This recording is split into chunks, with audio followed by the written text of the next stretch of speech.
साथ में अपने बच्चों को भी बचाना है, क्योंकि अधिकार जो हम लोगों को मिले, अभी भाई ने भी बताया कि जितने भी तमाम अधिकार, पानी पीने का हो, शिक्षा का हो, हर चीज के जो अधिकार हम लोगों को मिले हैं वो केवल बाबा साहेब की बदौलत मिले हैं। उनकी पत्नी का नाम कितने लोग जानते हैं यहाँ पे? बाबा साहेब की पत्नी का क्या नाम था? माता रमाबाई। उन्होंने कितना बड़ा त्याग बलिदान किया, कितना संघर्ष उन्होंने किया। क्या कोई महिला आज ऐसी हो सकती है? जिस महिला के 4-4 बच्चे उनकी आंखों से जा रहे हो, क्या वो महिला सुखी रह सकती है? लेकिन उन्होंने अपने बच्चों को कुर्बान कर दिया ताकि आने वाली पीढ़ियां सुरक्षित रहे। आज अगर हमारे बच्चे अच्छे खा पी रहे हैं, अच्छे स्कूल में पढ़ पा रहे हैं, तो वो हमारी बदौलत नहीं है, ये बाबा साहेब और माता रमाबाई जी की बदौलत। फटी हुई साड़ियां वो पहनती थी, एक समय उनको भोजन मिलता था, दूसरे समय का पता नहीं होता था कि हमें भरपेट भोजन मिलेगा भी या नहीं। गोबर के उपले बनाकर जगह जगह उनको बेक कर आती थी और उनसे जो पैसे आते थे उनसे अपने घर का खर्च चलाती थी। और इतना सब कुछ झेलने के बावजूद भी उन्होंने बाबा साहब को कभी नहीं कहा कि तुम घर को देखो, परिवार को देखो, कभी नहीं कहा। और उन्हीं के जितना त्याग और बलिदान बाबा साहेब ने भी किया, क्योंकि वो तो विदेशों में पढ़ते थे कि नहीं? चाहते तो वो भी ऐशो आराम का जीवन जी सकते थे, चाहते तो वो भी विदेशों में जाकर बस सकते थे, लेकिन उन्होंने ऐसा नहीं किया, क्योंकि नौकरी रूपी फांसी के फंदे को उन्होंने अपने गले में नहीं डाला कि अगर मैं नौकरी के चक्कर में लग गया तो मेरे करोड़ों लोगों का उद्धार कौन करेगा। और हमारे लिए उन्होंने अपना सब कुछ, सुख, चैन, नौकरी, सब कुछ उन्होंने कुर्बान कर दिया। तो उनका जो त्याग और बलिदान है वो बहुत बड़ा त्याग और बलिदान है। हम लोग कितना भी कुछ कर लें तब भी हम उनके उपकार को उतार नहीं सकते हैं। उनका बहुत बड़ा उपकार है, और खासकर महिला जाति के ऊपर उनका बहुत बड़ा उपकार है।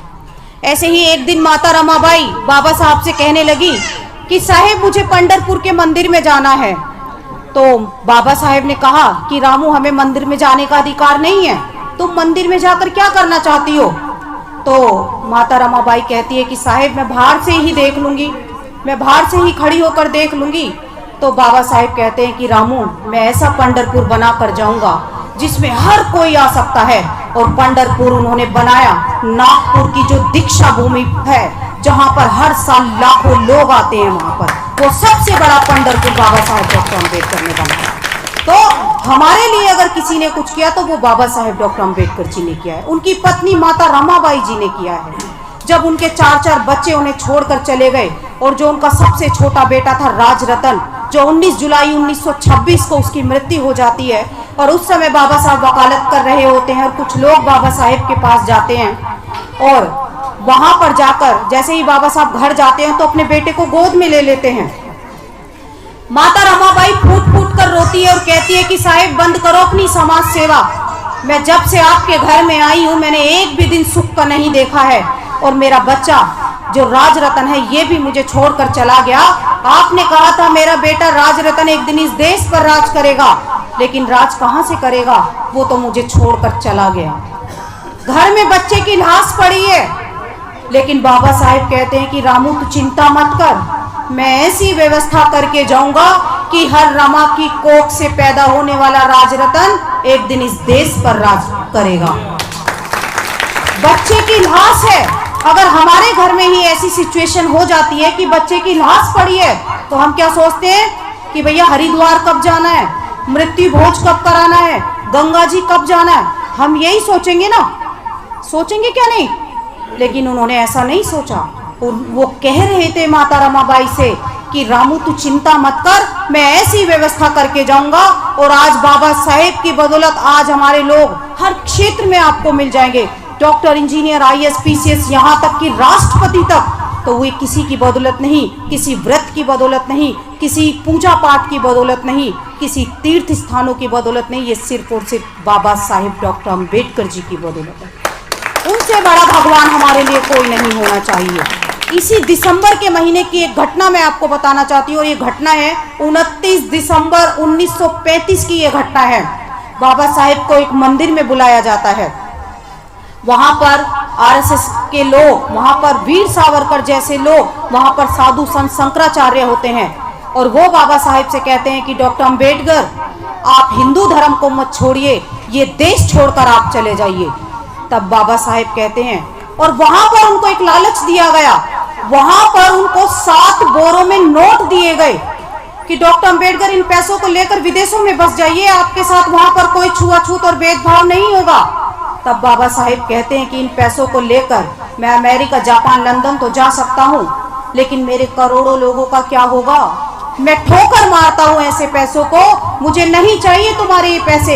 यदि तुम्हारे 33 करोड़ देवी देवता भी आकर मेरे पैरों के जूते की ठोकर पे आकर ये नाक रगड़ कर कहे कि डॉक्टर अंबेडकर हिंदू धर्म मत छोड़ो, तो मैं उनकी बात भी नहीं मानूंगा। ये बाबा साहेब ने कहा।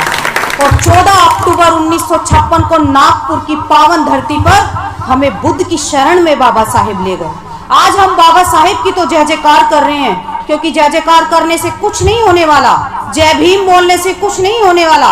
इतना हम लोगों को पता है कि जय भीम बोलने से एक एनर्जी हमारे अंदर आ जाती है, नमो बुद्धाय बोलने से हमारे अंदर हमको लगता है कि तथागत बुद्ध की शरण में हमको जाना है, बाबा साहेब का जो मार्ग हम लोगों को दिखाया है उस पर हम लोगों को चलना है। लेकिन जयकारे लगाने से कुछ नहीं होने वाला जब तक हम उनके विचारों पर नहीं चलेंगे, जब तक उनके सिद्धांतों पर हम लोग नहीं चलेंगे। क्योंकि बाबा साहेब का अनुयायी बनना आसान नहीं है, हर कोई उनका अनुयायी नहीं बन सकता है, क्योंकि अनुयायी वही बन सकता है जो काल्पनिक 33 करोड़ देवी देवताओं का बहिष्कार कर देगा, जो परंपराएं, जो रीति रिवाज जो चलती हुई आ रही है उनको साइड में कर देगा, और दूसरी तरफ वो सिर्फ और सिर्फ बाबा साहेब की बातों को मानेगा।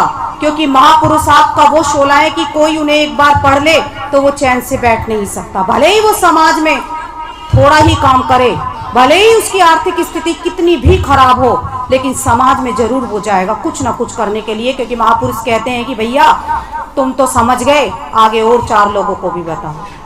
ये हर किसी की बात है। मैंने बहुत सारे ऐसे लोग देखे हैं जिसने महापुरुषों को पढ़ लिया, उनके अंदर एक जुनून हो जाता है।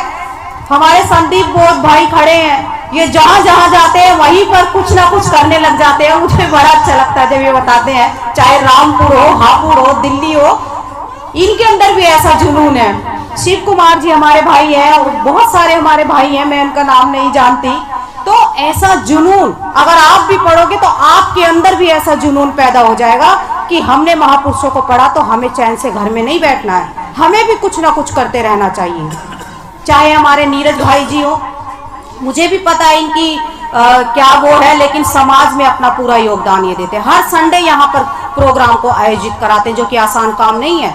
और सबसे बड़ा काम होता है लोगों को इकट्ठा करना, बहुत मुश्किल काम होता है। क्या इसमें मैं आपसे पूछना चाहती हूँ, क्या इसमें इन भाई का फायदा है जो आपको घरों से निकाल कर लाते हैं? क्या इनमें इनका फायदा है? ये तो खुद समझदार है, ये तो खुद समझे हुए हैं, इन्हें जरूरत नहीं है समझाने की, क्योंकि इनके अंदर एक टीस है। ये भी चाहते कि मैं तो समझ गया, मेरी और बहनें भी समझ जाएं, वो भी सही रास्ते पर चल जाए और काल्पनिक चीजों का बहिष्कार कर दे, अंधविश्वास और पाखंडवाद का बहिष्कार कर दे, ठोकर मार दे। क्योंकि हमारा जो उद्धार होगा वो स्कूल जाने से होगा। मंदिर में जाकर आपने कोई भी ऐसा व्यक्ति नहीं देखा होगा कि जो मंदिर में बैठा होकर डॉक्टर बन गया, इंजीनियर बन गया, IAS बन गया, PCS बन गया। क्या कोई बना? लेकिन उसके लिए कहाँ जाना पड़ेगा? कहाँ जाना पड़ेगा? स्कूल जाना पड़ेगा। तभी हमारा समाज आगे बढ़ सकता है। बाबा साहब डॉक्टर अंबेडकर ने अगर इतिहास को बदल कर रख दिया तो वो ज्ञान के बल पर 500 ग्रेजुएट के बराबर थे अकेले बाबा साहब डॉक्टर अंबेडकर। अमेरिका के 500 ग्रेजुएट करे हुए लोग एक तरफ और अकेले डॉक्टर अंबेडकर एक तरफ। इतना ज्ञान था बाबा साहेब के अंदर, क्योंकि जब से ये जगत रचा है बसा है तब से लेकर आज तक इस धरती पर कोई दूसरा व्यक्ति पैदा नहीं हुआ जो बाबा साहेब के ज्ञान का मुकाबला कर सके। तो हमें तो गर्व होना चाहिए कि हम ऐसे महान महापुरुष की औलाद है जिनके ज्ञान का डंका पूरे विश्व में बसता है। लेकिन हमें तो जय भीम बोलने में भी शर्म आती है। आती है कि नहीं? अब नहीं आती ना, पहले आती होगी। हाँ देखो, पहले आती थी, अब तो नहीं आती। हमें तो गर्व से करना चाहिए जय भीम, जय भीम, जय भीम, जय भीम। क्योंकि अमेरिका के राष्ट्रपति बराक ओबामा कहते हैं कि काश डॉक्टर अंबेडकर अगर हमारे देश में पैदा होते तो हम उन्हें सूर्य कहते। सोचिए, एक ऐसा महापुरुष जिनके ज्ञान का डंका पूरा विश्व में बज रहा है, लेकिन हम उनकी औलादे आज अज्ञानता में जीवन बिता रही हैं। आज हमारे पढ़े लिखे लोग कीर्तन करा रहे हैं, मंदिरों के बाहर झाड़ू लगाने का काम कर रहे हैं, पढ़े लिखे लोग जो कि ज्यादा समझदार हैं आज बाबा साहेब से। तो बाबा साहेब का बहुत बड़ा ऋण है हमारे ऊपर। एक छोटी सी घटना सुनाकर मैं अपनी बात खत्म करती हूँ, क्योंकि भाई को भी कहीं जाना है। वियतनाम का आपने नाम सुना होगा। वियतनाम एक देश है और उसके राष्ट्रीय अध्यक्ष जो होते हैं, वियतनाम का जो युद्ध है वो अमेरिका से 20 साल तक चला, और अमेरिका जैसा शक्तिशाली देश होने के बावजूद वो देश वियतनाम से हार जाता है। तो पत्रकार वियतनाम के राष्ट्राध्यक्ष के पास आते हैं और उनसे पूछते हैं कि तुम अमेरिका जैसे शक्तिशाली देश से कैसे जीत गए। तो वो कहता है कि मैंने भारत के एक महापुरुष का जीवन चरित्र को पढ़ा और उनसे मुझे प्रेरणा मिली और हमने अमेरिका पर जीत हासिल कर ली। तो वो पूछते हैं कि वो महापुरुष कौन है। तो वो राष्ट्रीय अध्यक्ष बड़े सम्मान के साथ खड़े होकर कहते हैं कि वो बाबा साहेब डॉक्टर भीमराव अंबेडकर हैं।